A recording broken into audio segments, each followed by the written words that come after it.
खान पान पर विशेष ध्यान देना है। तो सबका एक विधि बना हुआ है, उसको फॉलो करेंगे।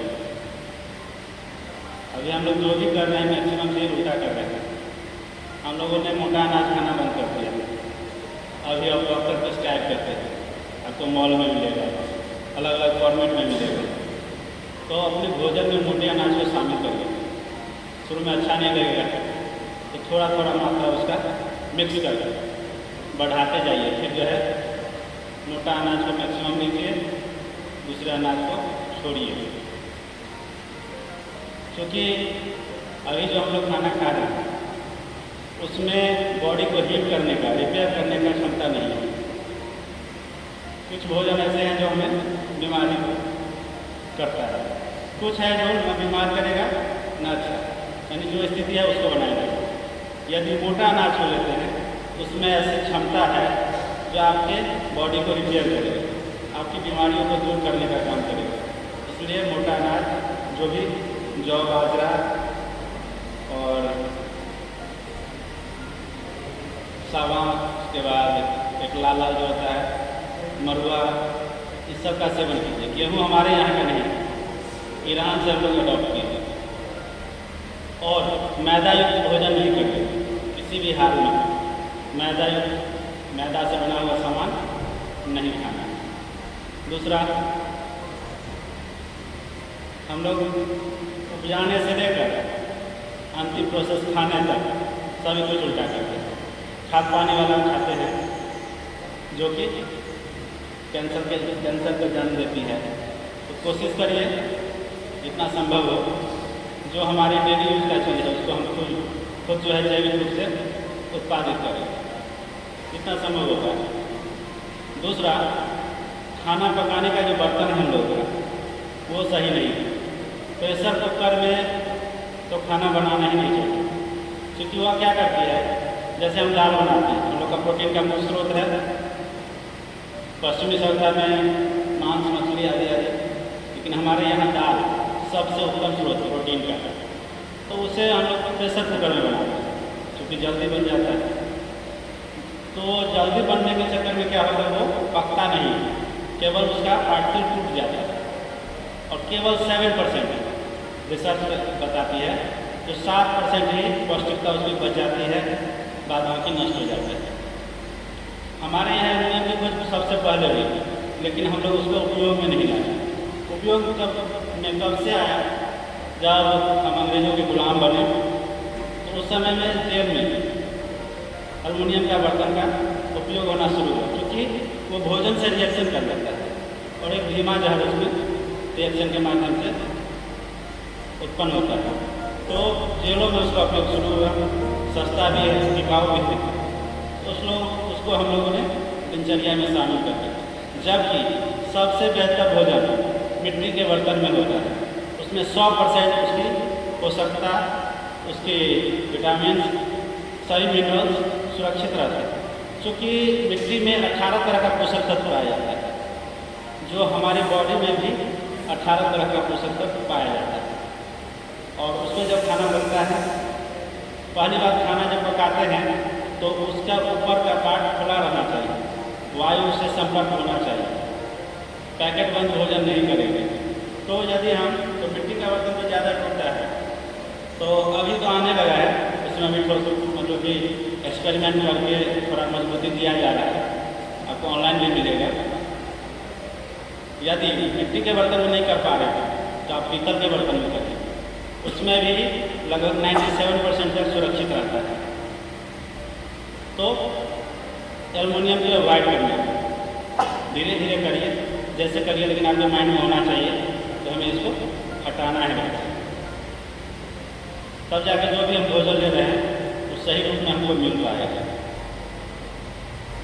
और जो भी बर्तन हो उसका ऊपरी भाग खुला हुआ हो, वायु से संपर्क होना चाहिए। इन्हें जल्दी पकाने के लिए उससे कुछ कर रहे हैं, बहुत ज़्यादा तेज में पका रहे हैं, तो इससे हम लोग अलग अलग बीमारी से ग्रस्त होंगे।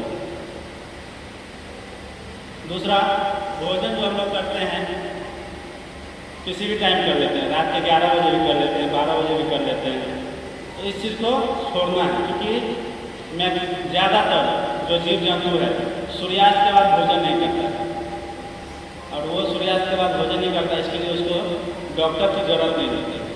किसी भी पशु पक्षी को डायबिटीज़ नहीं करता, केवल मनुष्य को होता है।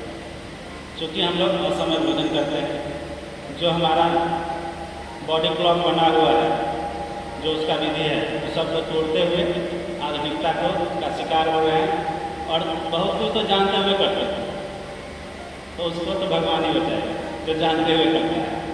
अज्ञानता में अलग बात है, लेकिन जानबूझ के करना अलग है। तो भोजन करने का हमारा क्या तरीका होना चाहिए? सबसे पहले तो कंदमूल यानी कच्चे फल फूल जो है वो हमारा 2/3 होना चाहिए। जैसे हम भोजन का थाली लेते हैं, 2 थाली लेंगे, एक में रखेंगे कच्चा सब्जी फल, मूली, गाजर, चुकंदर, खीरा, जो भी कच्चे रूप में हम खा सकते हैं, पपीता, फल में जो भी, उसका मात्रा होना चाहिए 2/3। जब हम लोग को अनाज का आदत है नहीं अन्न खाने का, तो जब 2/3 ले लेंगे, पहले कच्चे को खा लेंगे। ऐसा नहीं जैसे सलाद भी खा रहे हैं, अन्न भी खा रहे हैं, दोनों मिक्स करके नहीं। पहले अच्छे तरह से कच्चा फल फूल सब्जी को खाइए, उसके बाद 1/3 भोजन जो भी अन्न की मात्रा है। तो इसलिए जो हम कच्चे से खाएंगे उसमें तो सारा कुछ सुरक्षित है, उसको न ताप लगाना, कुछ सब उसमें बचा हुआ है, वो हमारे अंदर जाएगा तो बहुत कम समय में पचने का कार्य करेगा। उसमें पानी की मात्रा अधिक होगी, सब कुछ सुरक्षित रहेगा, तो पचेगा बहुत कम समय में। तो हम अपनी आंतों को जितना कम वक्त देंगे उतना ज़्यादा बेहतर है। दूसरी बात, भोजन हम लोग करते हैं, क्या करते हैं, जल्दी जल्दी करते हैं। यदि रोटी खाते हैं तो रोटी थोड़ा बड़ा तोड़ेंगे, उसको मोड़ेंगे, फिर सब्जी को पकड़ेंगे, फिर देते हैं। ऐसा नहीं करना, छोटा छोटा टोटा करिए, मुंह में लीजिए, उसको मुंह में ही मैक्सिमम प्रोसेस कर देना है, लार के साथ अच्छे से चबा के मिला के तो बंद करना है।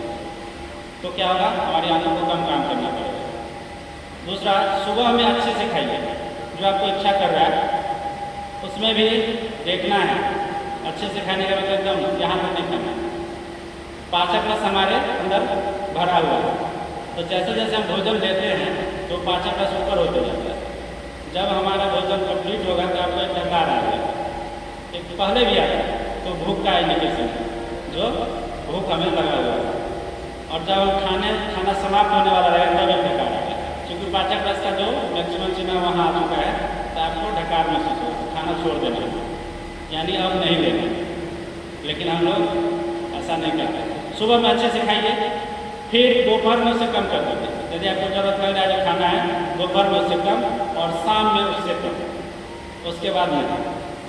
ऐसा नहीं है कि पहले हम लोग जो घर में सुनते हैं रात का नहीं करेगा भोजन तो एक चिड़ै का मांस घट जाएगा, हम लोग के घर में बताया जाता है। नहीं, गलत धारणा है। क्योंकि हम जो सुबह से शाम तक जो भी खाए वो संपूर्ण रूप से पचा नहीं, उसको पचने के लिए हमें समय देना है, तो 12 घंटे का समय बच जाएगा। यदि हम सूर्यास्त से पहले तक खाएँ तो सुबह तक जो भी अन्न पचा है, नहीं पच पाया है, वो सब पच जाएगा। उसके बाद हम सुबह में जैसे जाएगा वॉशरूम, पूरा फ्रेशनेस होगा और पूरा भोजन पचा हुआ रहेगा, उसमें अंदर में रुकेगा ना, तो ज़्यादा एनर्जेटिक हम लोग फील करेंगे। तो शुरू में तो कठिन होगा, लेकिन धीरे धीरे आप लोग इसको शामिल करेंगे। फिर देखिए, जिस भी रूप में है, मान लीजिए शरीर मोटा ही है, लेकिन उसमें ही हम फिट हैं, हर कुछ को कर पा रहे हैं, कोई चीज़ करने में परेशानी नहीं है, तो ठीक है। तो आपको वो थोड़ा सा हम लोगों को सुधारना है। चलिए, भाषण बहुत हो गया ना, कुछ अभ्यास है। आप लोग सब जानते ही हैं, केवल हम रिकॉल करवा रहे थे, ऐसा कुछ नहीं है जो हम कुछ विशेष जानते हैं। ठीक है, प्रारंभ की स्थिति